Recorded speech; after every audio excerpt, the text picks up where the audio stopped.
I'm gonna go in this from the side.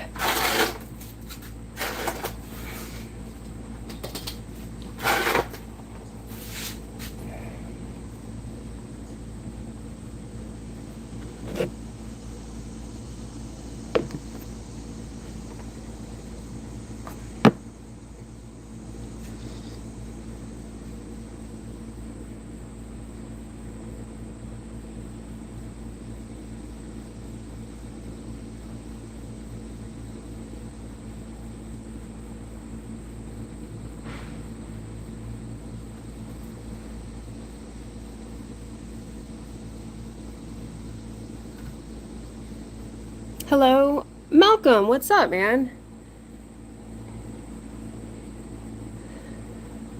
How are you?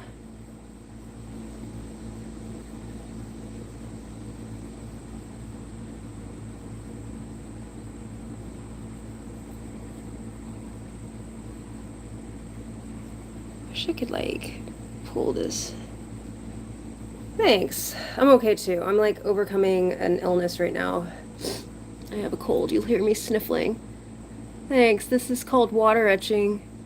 I paint on wax, and then I let it dry, and then I wipe away clay, and the wax prevents me from wiping away anything that has wax on it.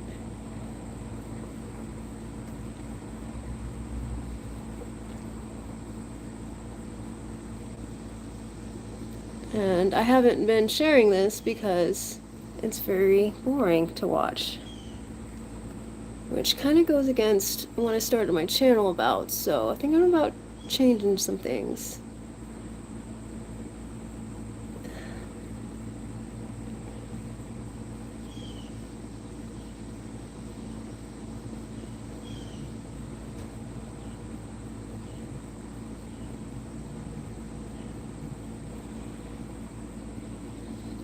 Has it been storming where you are up in a different part of Georgia?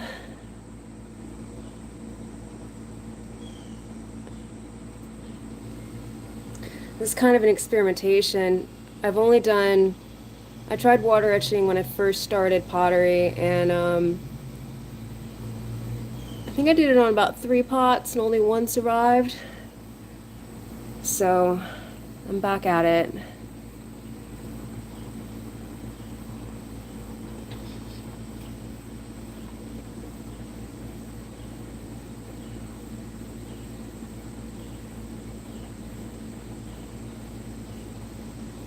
I'm kind of curious how long I can do this before the pot disintegrates.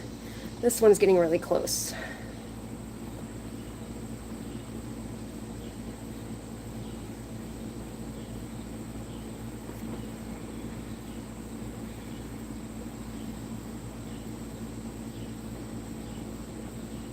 I was actually going to toss this one, but then I was like, why not practice on it?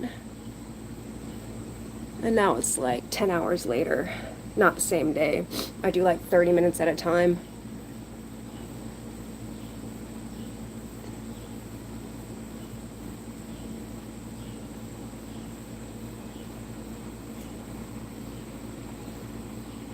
Joey, it is called water etching. What I'm doing is I'm painting on, this is a clay pot that is unfired, so it is dried but not fired, so it's what's called greenware, which means it's very fragile. In fact, I could turn it back into wet clay just by dunking it in water or letting it soak in water. And what you do is you paint on a water resistant material, like I'm using wax right now, and then after it dries, I wipe it away. And I do have some that I'll be wiping after this, after I apply this. So you'll get to see that. It is less exciting than this, I would say. I'm gonna hope everyone's been doing well, having a good summer.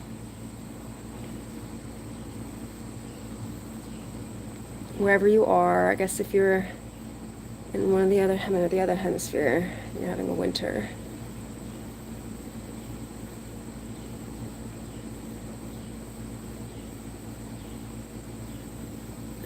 My hands are very shaky.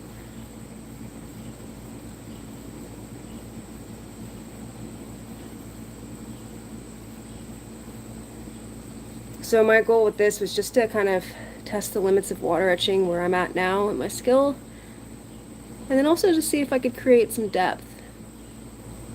So the one piece that I water etched before, I only did one layer, and this one I've done multiple layers because I was just curious what would happen. In fact, I've got a few I can show you that are done after I get this piece done. And Joey's in New York. What time is it? That is an excellent question. I think it's around noon. I'm in a Eastern time zone.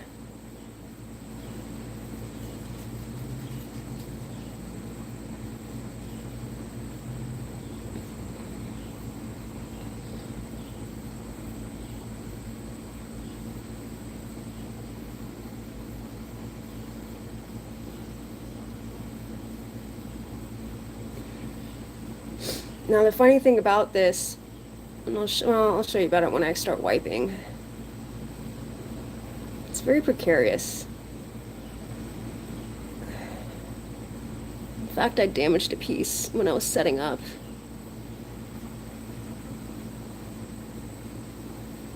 There you go. Malcolm nailed it. Malcolm and I are in the same time zone.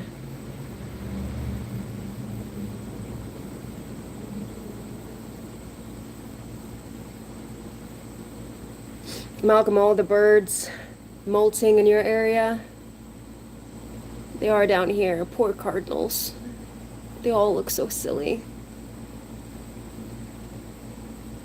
I saw a brown thrasher the other day too. He had no feathers on his head at all, except for one small tuft right above his beak. He looked very itchy.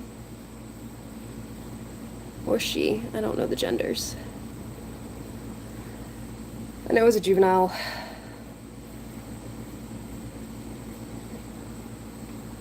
Yeah, you would notice it if it was happening. They look pretty rough.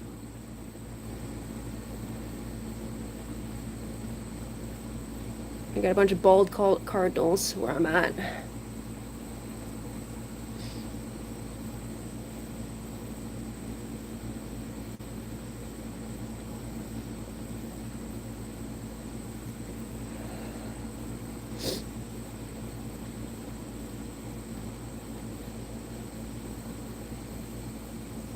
So it's been too hot to spend much time out here. So this has been kind of like a fun thing to do.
Does the clay dry out too fast in the summer heat?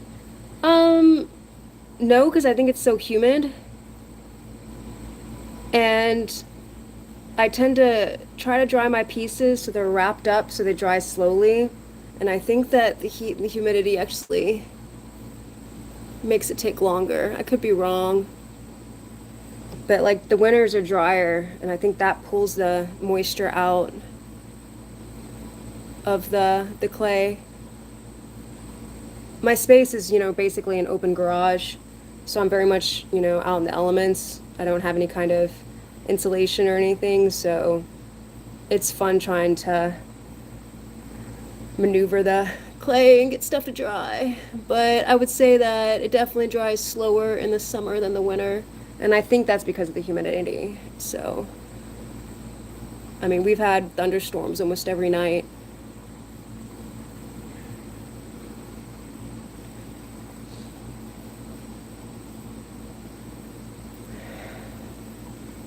I kind of want to like glance over this. If I was wiser, I would have put food coloring in my wax so I could see it better.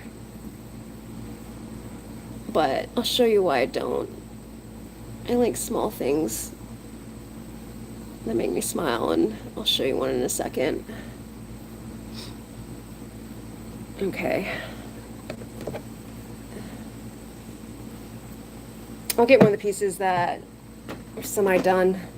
I mean, I guess it's no different than this. You can see basically what's going on.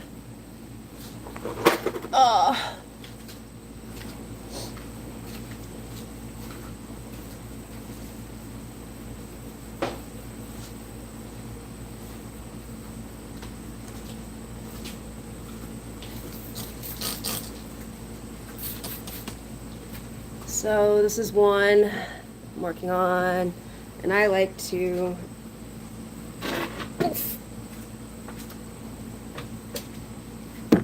do this. It's very silly, but it makes me happy. Go on, fly. By spraying it, I can like now see exactly where the wax is. I don't know. That makes me smile. Oh no, where's my sponge? Here's my sponge.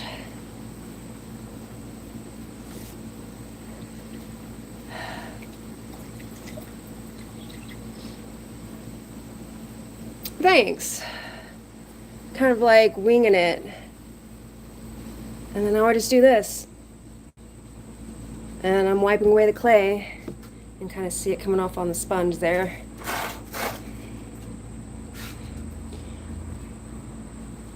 And so what happens when you wet the clay is when clay dries, it shrinks, right? The water evaporates and gets smaller.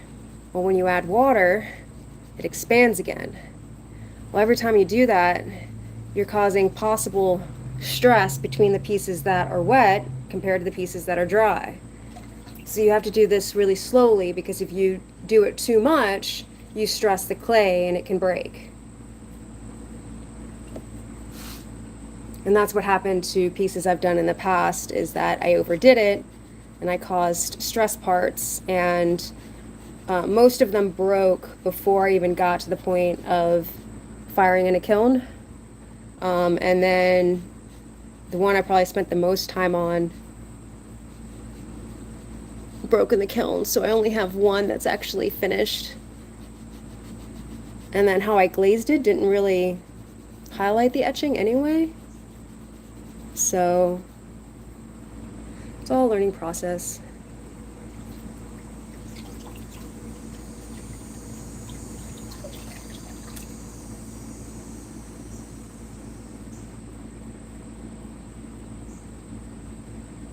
Does YouTube not bring you joy anymore?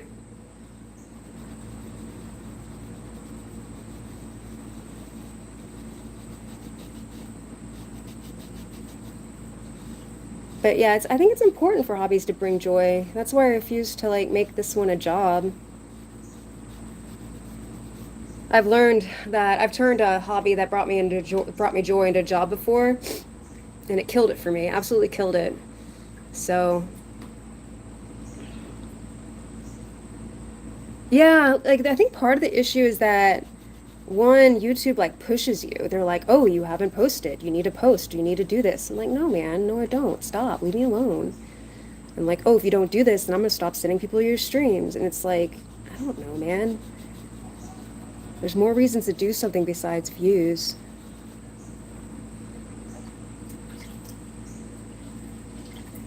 I mean, I would think your videos, leaving that behind, you have kids, right? You know?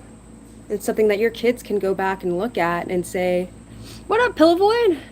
Not say that, but be like, look at dad, man. You know, one day they'll be your age and they can go back and look at those videos and, you know, maybe understand you a little bit more. I mean, it's kind of, you know, grim, but that's part of my reasons for my videos too, is to leave a little bit of something of me behind. Yep, Pillow Void, new stuff. These are cups for myself. I don't know. And I'm doing what's called water etching. I really like this tedious stuff.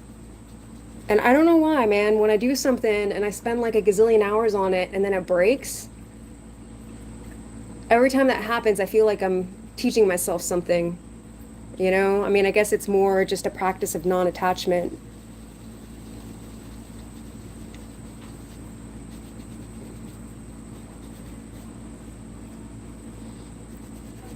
I mean, because that's definitely what pottery is. Don't get attached to your pieces. They're not gonna, chances are something's gonna happen to them. It's a breakable thing.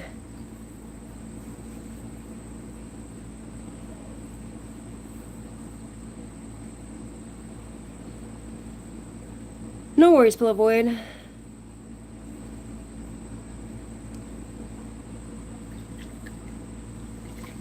Well, if you're looking for hobbies, Malcolm, I went to the Southern Fried Gaming Expo in Atlanta this past weekend.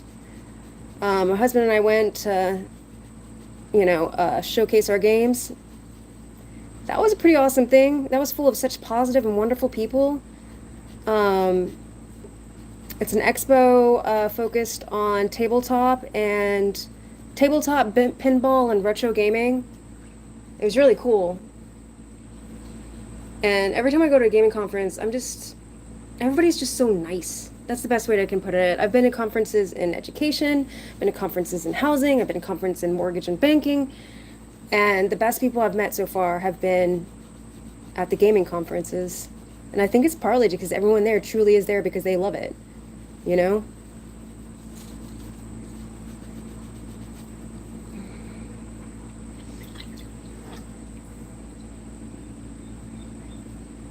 Yep, retro stuff is definitely making a comeback. I think people, especially like your generation, Pillow Void, they're getting over this whole I don't own my media thing. You know, like you buy a game, you buy it online, and if, you know, someone decides to pull it, it no longer exists. You know, you can't have it. I saw someone the other day complaining about they had bought some movie through Amazon, then Amazon no longer carries it, and Amazon's like, well, SOL. How many people were at the conference? I think they estimated probably about 11,000. It was a 3-day conference. Oh, and you can, like, my friend Dave, he, like, volunteers. You can go up there and volunteer and then get free tickets. It's a great way to meet people. And like I said, everyone was just so kind.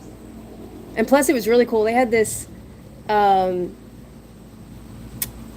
was like the history of computers set up, and they had all these computers going back like 100 years, no joke. All these different computers, and so I went and saw like the old Mac that I used to play on when I was in elementary school. It was really cool.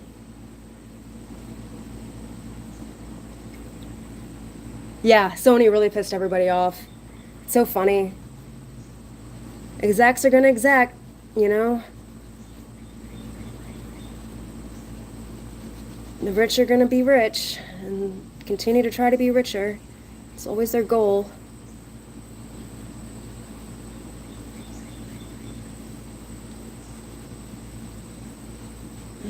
It was really cool. They had, it was only our second conference. It was the first time to Southern Gaming. And they just had so much cool stuff there. They had bands there. They had a really cool punk band there called Yaller that we watched. We were so exhausted by the end of it, we didn't get to do a bunch of stuff. They may have, Malcolm. I guarantee they probably had everything. They had everything there. And there was somebody there that could tell you every single bit about it. It was awesome. Like, I was trying to remember a name of a game that I had, like, played when in elementary school. And I mentioned this guy. I mentioned, like, two things about it. He was like, oh, it must have been Mother Goose. Mother Goose something. And I was like, oh my God, yeah, that was it. It was really cool. You know, and the rule is for that those conferences, if you bring a game, the one thing is that it has to be free. So they have like hundreds of pinball machines that people maintain and keep at their house, and they bring them up and can play them for free.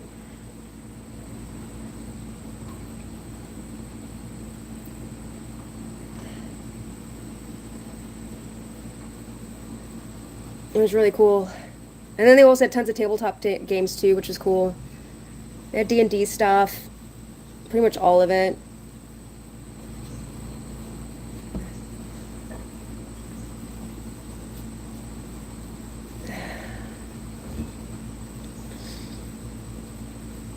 So I'll let this dry more. I'll probably let it dry for a few hours before I put the wax on, because I want it to kind of shrink back.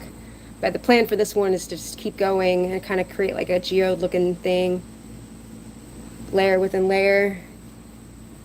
And then I'll paint these stripes. I just want to keep them as is. I don't want to do any more, so I'll fill in this spots here. These little things.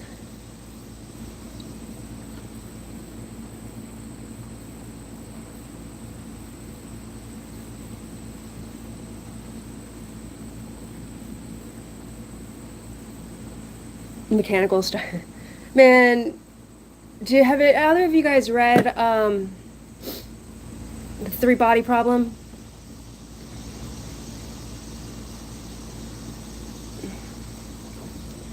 Yeah. Mechanical stuff, I mean, old computers and stuff like that is just witchcraft, but it's really cool just to see how people do it. Like you hear about the guy who had Doom running in Minecraft.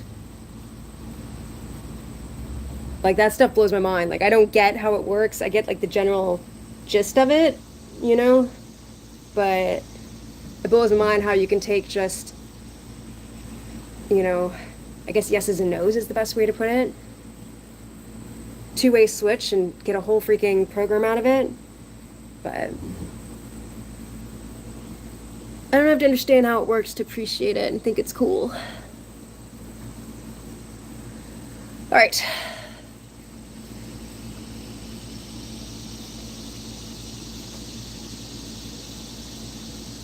Malcolm, I'm going to look up that XCOM. All right, I'll be back with another one.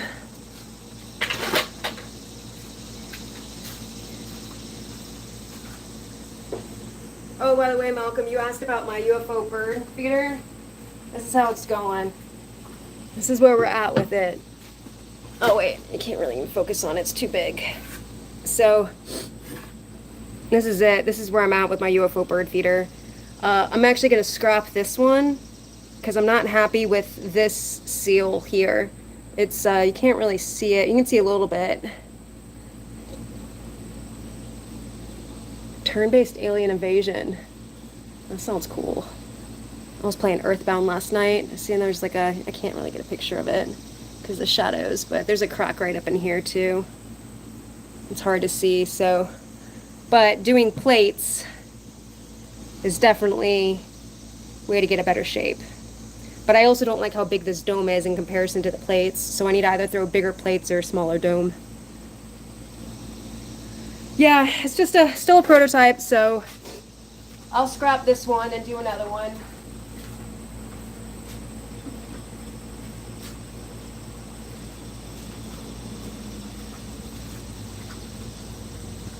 So this one is for my mother. It's supposed to be a utensil holder, and I just chipped the edge, and I'm going to try to make that a little bit better by just wiping it down, and hopefully it's not as noticeable. But the first thing I do is I spray it down on the inside because I want it all to be kind of equal. And if I, there's like a chip here, man, that was a bummer. I'm gonna have to be more careful.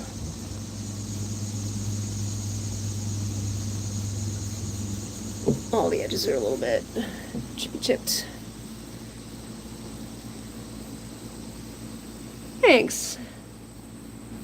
Yeah, it does soak up the water real fast because it hasn't been fired, so I mean, it's basically just, like clay. I mean, it is clay, the whole thing. My brain's still not working right from this sickness. But it's why potters always have terrible hands, is because the clay just sucks the moisture right out. And that's why I kind of think I feel like my clay dries slower during the summer, is because we have so much moisture in the air that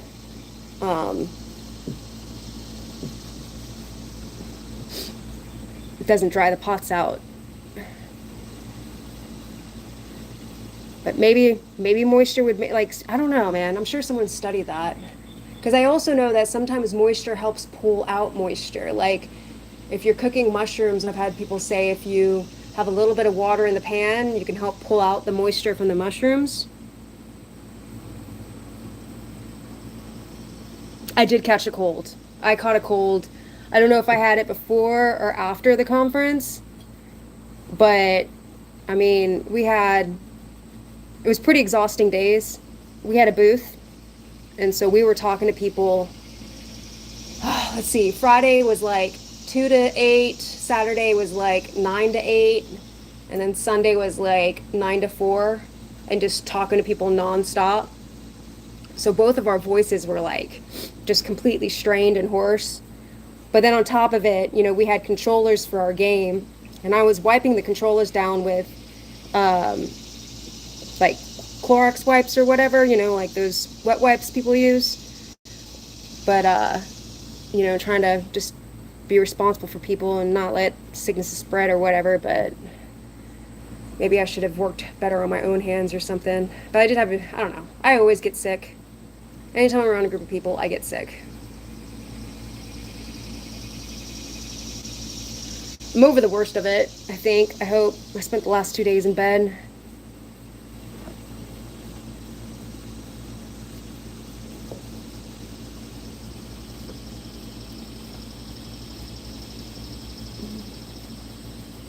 I think this one I may just make one layer just because it is, I don't want to mess it up. I'm pretty attached to it.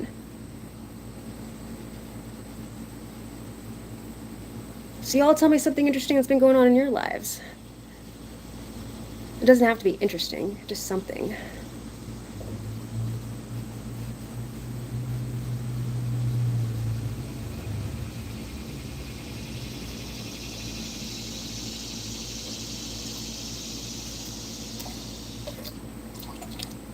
I'll definitely get some soup. You too, Malcolm. Take care. I'll see you around, man.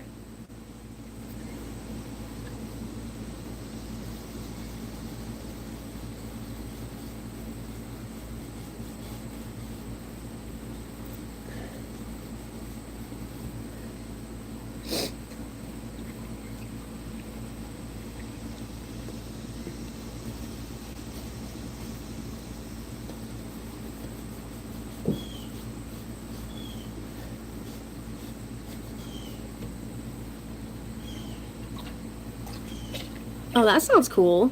Intern work? You still working on your ham radio?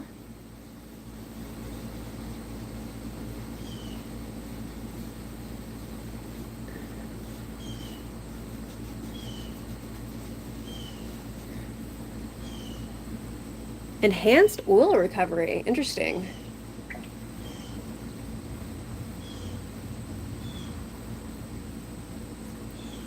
My father works in the oil industry. He's what you call a mud man.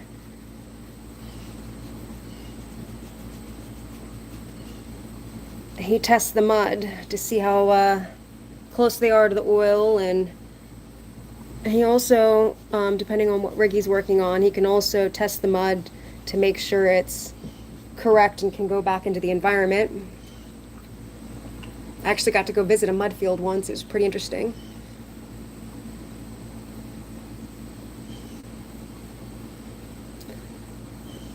Yeah, it's probably good. Sometimes you gotta do that, man.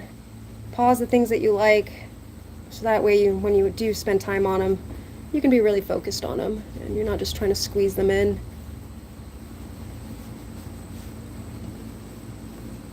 And you're in like your busiest years.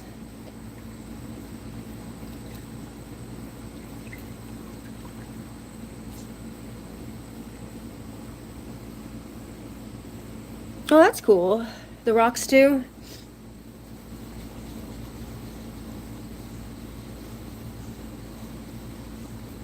Yeah, it's really interesting. My father was telling me how now, like the rigs, they can go sideways for the oil. They don't just go down. They can make like a right-hand turn and drill sideways. It's crazy.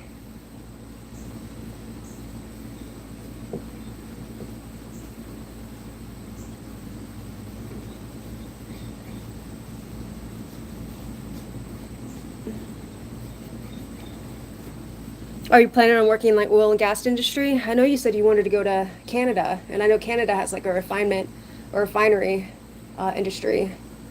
That's where the U.S. sends their crude.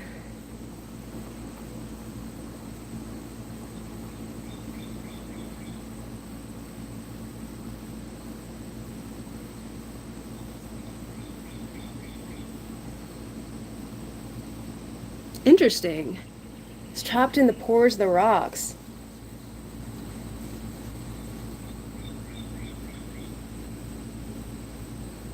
So you loosen the oil, but you don't break the rocks up?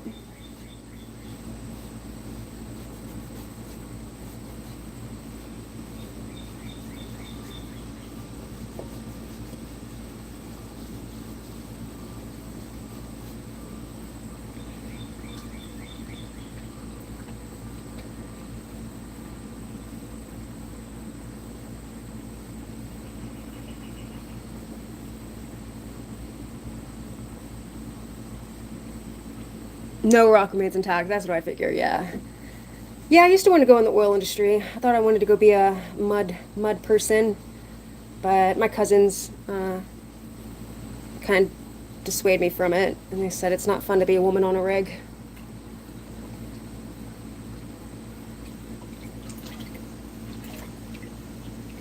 And the oil industry wasn't as glamorous as it was when I was a kid.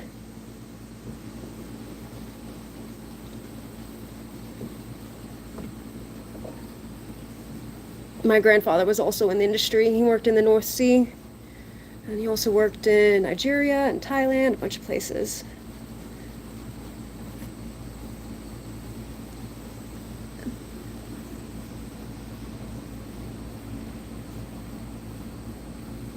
That's interesting. Moving grime. Well, on oil spills, they just use dish soap to remove the oil from the birds.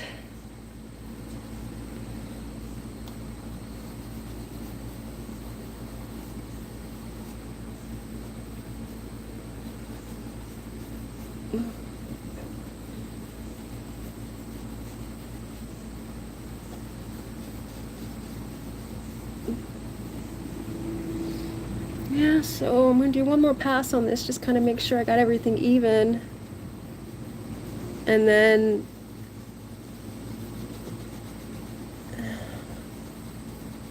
because I don't want to push it too much. If I push it too much, it'll stress and break.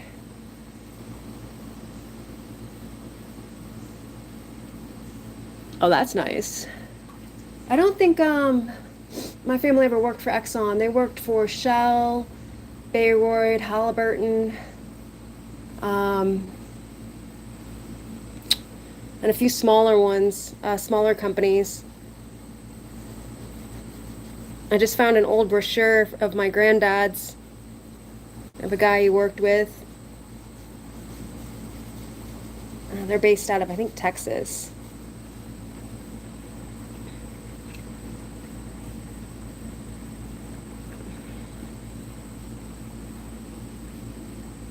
It has been. It has been a long time. I haven't been on here.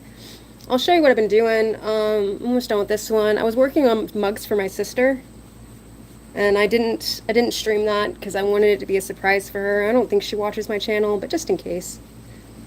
Just in case. I didn't want her to see them. And plus, I was pulling handles, which is I was learning to pull handles is a new process for me. And it's very silly looking, and I just didn't want to deal with the comments. People can be pretty inappropriate sometimes. And it's kind of funny, when I first started it, I absolutely hated it. I was like, this sucks. I never want to do this again. I'm so mad. And then by the end of it, I was like, okay, I want to do this again. But I haven't started yet. Partly because we have the conference coming up. And with pottery, you have to like plan your projects, because you throw one day and then you got to wait until it's the right, dryness, and then trim. So if you're going to be out of town, it's not a good time to start a project. And there needs to go a little bit more.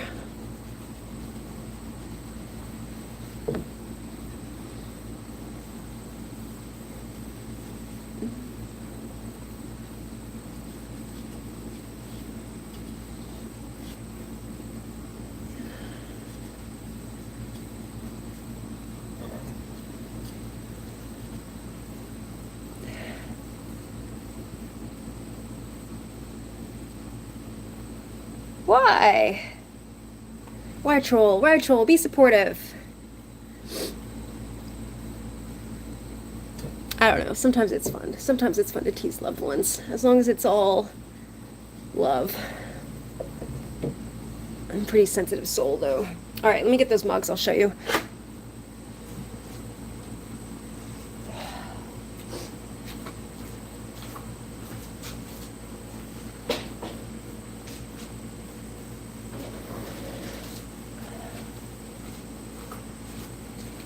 So they still need to be fired. I'm working on the glazing of them. They've been fired once, so they are what's called bisqueware, so they've had one firing.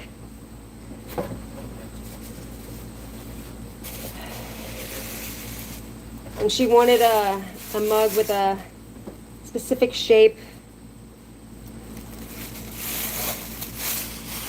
So this one, I believe it's gonna be, I want to say green. This one's green, and then this black will be a gold. That black line is this glaze, which is supposed to look like gold there. I'm going to probably do another layer on it, because it's supposed to be super thick, and then I think this comes out green. And then I carved this part, so all the black will be green.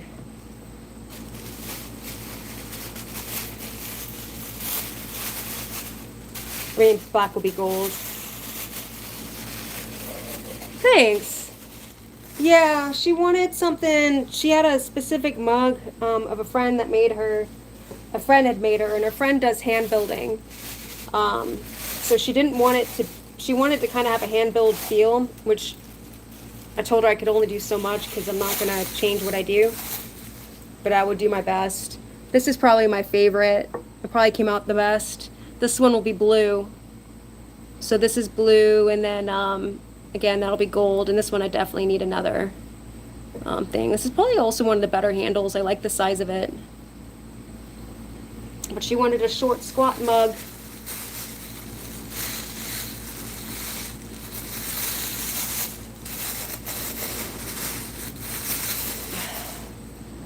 And then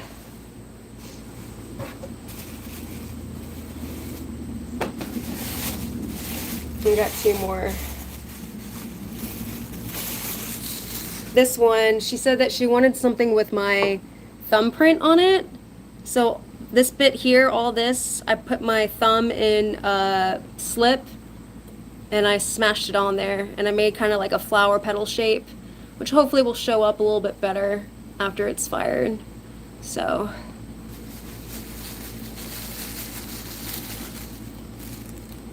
straight Flintstones? I'll take that.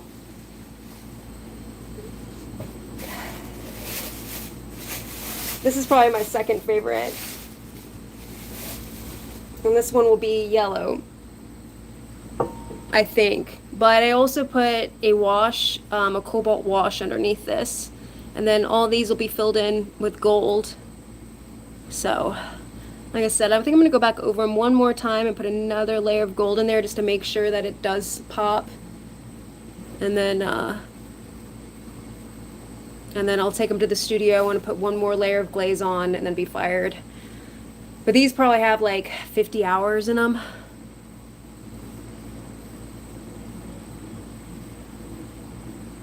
Yeah, it's different vibe. It's definitely a different vibe.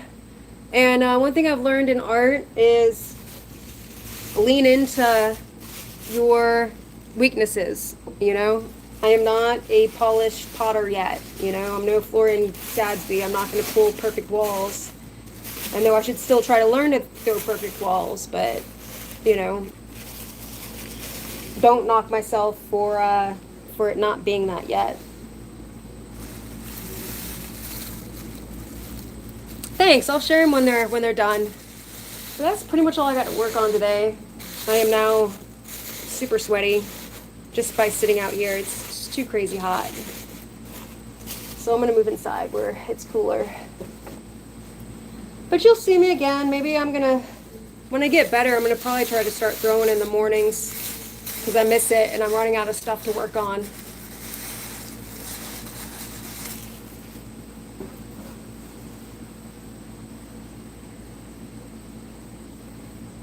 Absolutely, art depends on this perspective of the audience. Beauty is in the eye of the beholder, man. Cool is in the eye of the beholder. I like to say that too. You know? Different strokes for different folks. All right, Pillow Void. Well, listen, you take it easy. And I'll see you next time. Bye-bye.